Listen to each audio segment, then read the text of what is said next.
নমস্কার বন্ধুরা, মধ্যরাতের রহস্য আপনাদের স্বাগতম। আজ আমি আপনাদের একটি রহস্যময় গল্প শোনাব। কুসুম ভয়ে স্বামীর হাতটা ধরে ফেলল। কে ডাকছে? শহর থেকে অনেক দূরে ঘন বনের মধ্যে একটা ছোট কুঁড়ে ঘর।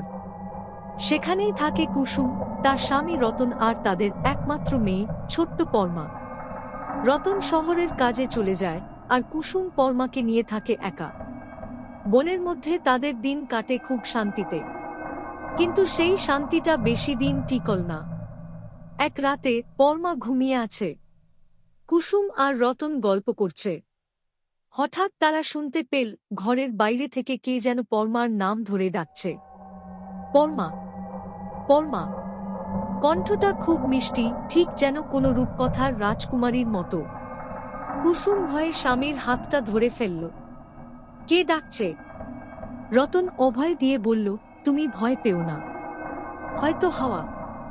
এই বনে নানা রকম শব্দ হয়, কিন্তু শব্দটা আবার এবার আরও স্পষ্ট। পরমা, বাইরে এসো, তোমার জন্য আমি খেলনা এনেছি। পরমা ঘুম থেকে উঠে বসে পড়ল। মা, কে আমাকে ডাকছে? ওর কাছে যাব? কুসুম তাকে জড়িয়ে ধরে বলল, না মা, বাইরে যেও না, ওটা ভালো না।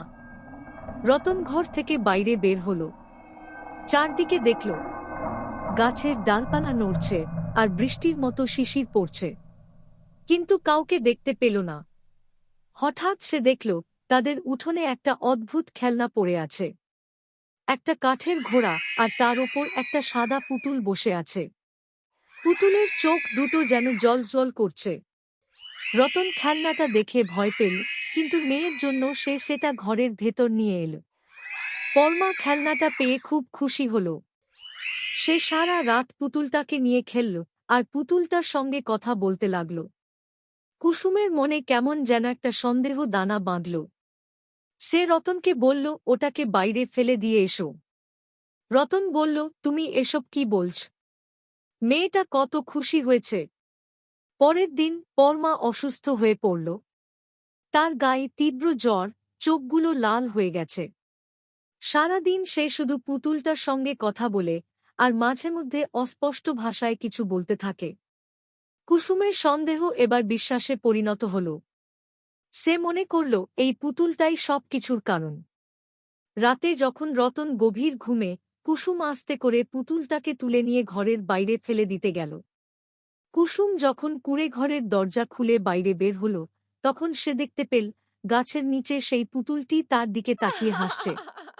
কুসুমের হাত থেকে পুতুলটি ফসকে গেল। কুসুম ভয়ে ভেতরে ঢুকতে গেল, কিন্তু দরজাটা বন্ধ হয়ে গেল। সে পেছন ফিরে দেখল রতন আর পরমা দরজার সামনে দাঁড়িয়ে আছে। পরমা বলল, মা, তুমি কোথায় যাচ্ছ? রতন হাসল। তার সেই পরিচিত হাসি নয়, এক অদ্ভুত শীতল হাসি। কুসুম দেখল রতনের চোখ দুটো সেই পুতুলের চোখের মতো জ্বলছে। কুসুমের শরীর শীতল হয়ে আসে। সে বুঝতে পারে তার স্বামী আর মেয়েটা এখন আর তার আপন নেই। তারা এখন সেই ভয়ঙ্কর পুতুলের বসে চলে গেছে। তাদের মুখ থেকে ভেসে আসে সেই রাতের অদ্ভুত মিষ্টি কণ্ঠস্বর, যা কুসুমকে তার শেষ যাত্রার দিকে ঠেলে দেয়।